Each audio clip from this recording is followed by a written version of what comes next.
honestly. So if you had to pick someone, so not someone that we know, so not like I think Baker Mayfield might have a good season. Like, okay, yeah, yeah. Who No shit. who is someone if I am a soon to be casual fan about to start drafting fantasy, who are some people I need to start putting on my radar as maybe some bench fillers or maybe some oh crap, I need to waiver wire this first week if they do start producing. So, and this is I did a fantasy draft last night, and this actually really surprised me. It was a very cultured group. The QBs did not get touched until the later rounds. Mm. Um, of the QBs that didn't get touched, one of them that I had my eye on that didn't get touched until almost the very last round was Kyler Murray, which I don't. There's a lot of unknowns. I like the in theory on paper what they've got going with the offense and his style of play and the weapons he's got around him, but whether or not that translates well, we'll see. I think they're playing tonight, to be honest with you, in their preseason game. But Do you think he sees the field more than another series? yeah, I mean, I'd be surprised. He may see 2 series, and then he'll be gone, and watch the rest of the game. Which I mean, if I were any owner, coach, whatever, I wouldn't be playing my star players in the preseason games because I mean, an injury in a preseason game is devastating. Devastating. Yeah. What do you think is the value of Kyler Murray? I honestly think he's going to be good. Do you? Like I don't think he's going to be like Baker Mayfield good or Patrick Mahomes good, but I think he's going to be successful and he's going to be. I think the Arizona Cardinals are going to win more games this year than everybody thinks they are.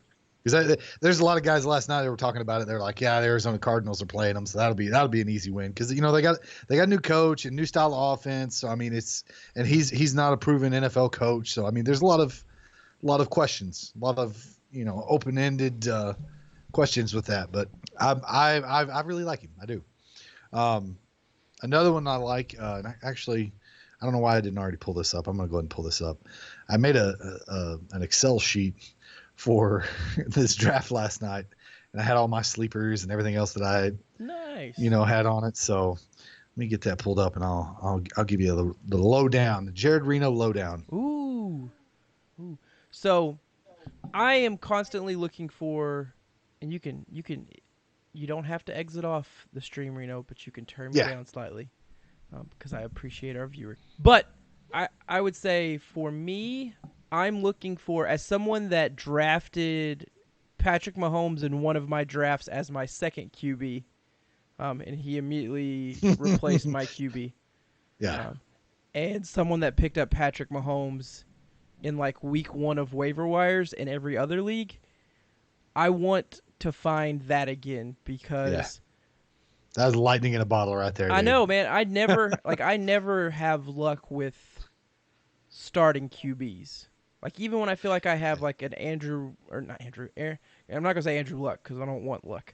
Anytime I have like an Aaron Rodgers, you feel good about it, and then that's the season he goes down for a game or two. Right. Or that's the season that they're eliminated from playoff contention within the first 6 weeks.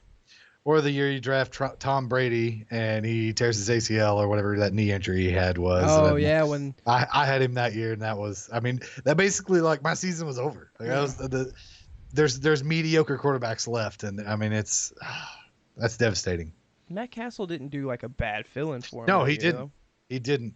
I picked him up and he did decent, but I want to say I played Eli over him. I got my sleeper list, man.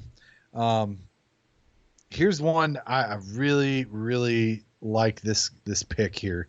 If Case Keenum ends up being the quarterback for the Redskins, Trey Quinn. So Trey Quinn would be the equivalent of like Edelman or Beasley was for the Cowboys. He's the slot guy, and Case Keenum loves to throw to the slot. Like that's his track record. That's what he did at Minnesota. That's what he's going to do at Washington. That's just that's his comfort zone. So I like that pick. He is not projected for much. ESPN doesn't give him a lot of credit, but in camps and things and some of the things I've been reading, like there's some hype behind this kid. Another one I've got down on here is Kiki QT. I think that's how you say his name for the Texans. I hope I Basically hope the that's how same you thing. say his name.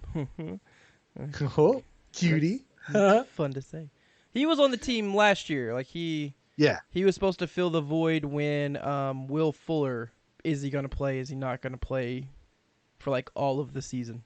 correct. Because I drafted Will Fuller, so I understand. So I know exactly who that guy is. Another guy for the Steelers. So the Steelers, they lost Antonio Brown, but they still got Juju.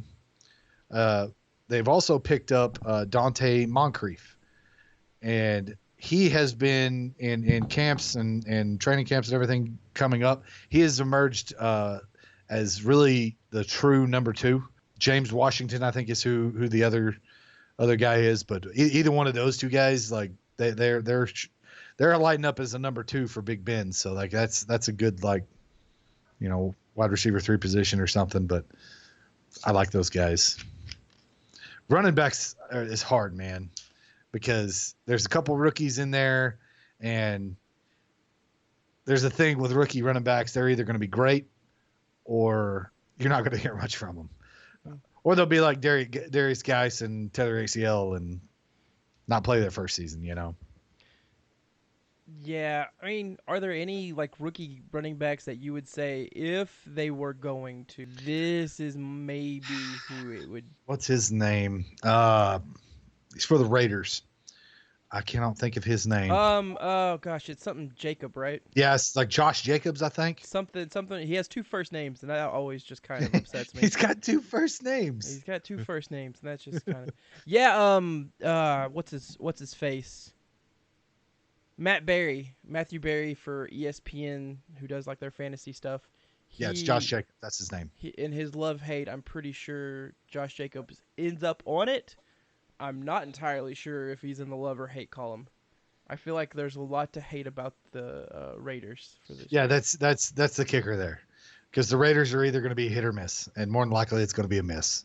The Antonio Brown circus show is there, and they've got a lot of room for improvement from what they had last year, and with Derek Carr, and I don't know, man. I don't know. I tell you what, a lot of this is actually surprising. So, Adam Thielen, you think he's been a pretty good pick, right? I'm hooked on a Thielen. Yeah, like he's had success the past few years, right? Well, there's a lot of people that are predicting him as a huge bust this year. That nobody thinks he's going to have a good year. Why?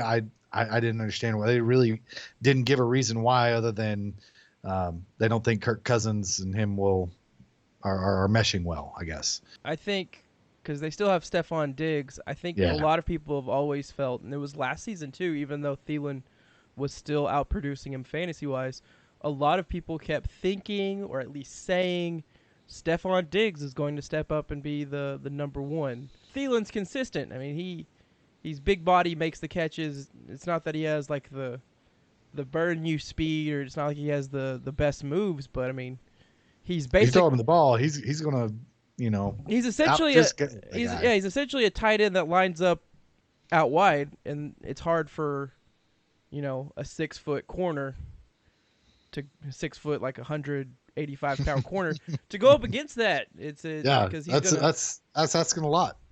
He's gonna bust right through it's it. One of the reasons why Gronkowski was so hard to cover is because he's a monster compared to those D-backs trying to cover him, or linebackers. I mean, so I don't know. I could see Stephon Diggs. I didn't think their ages were too different, but Thielen might be older than Stephon, so maybe that's another. I think he is. If he is, it's not by much, though. I don't think. But I mean, still, it takes just a little bit, especially for a position that is like dictated by speed.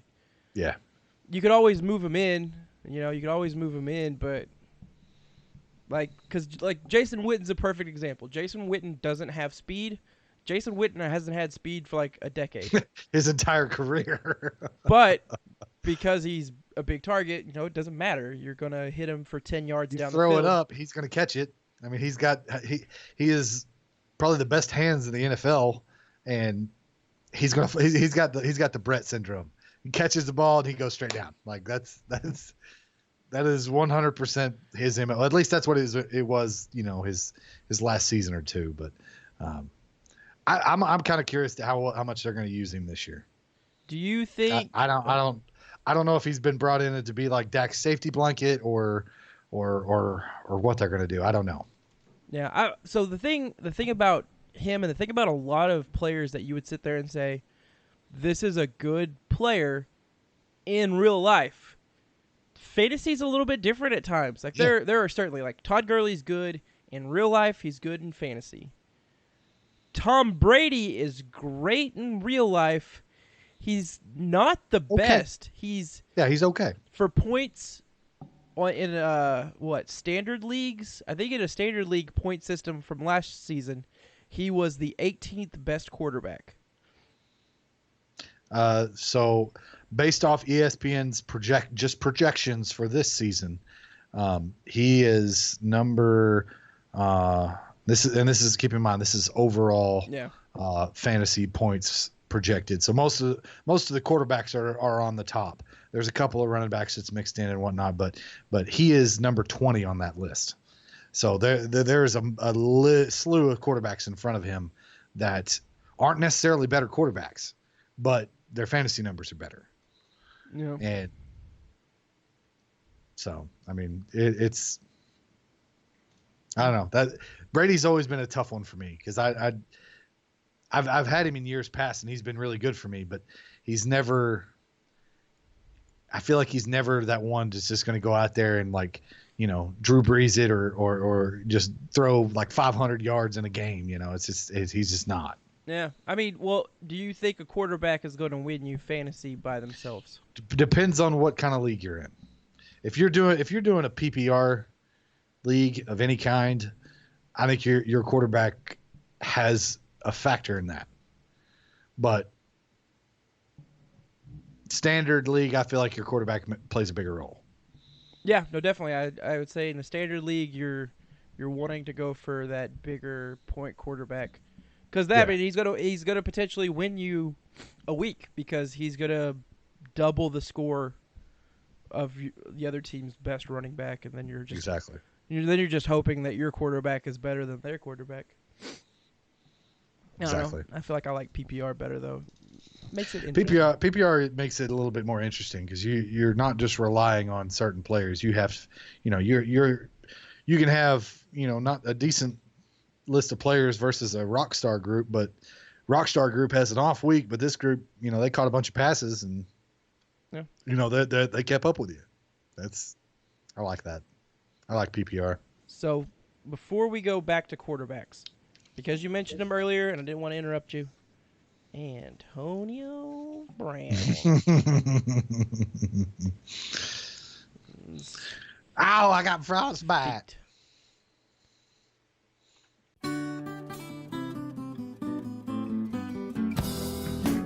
Is the end. Goodbye. Good night. Click the follows and the likes. Click them now. Click now. Goodbye. Click.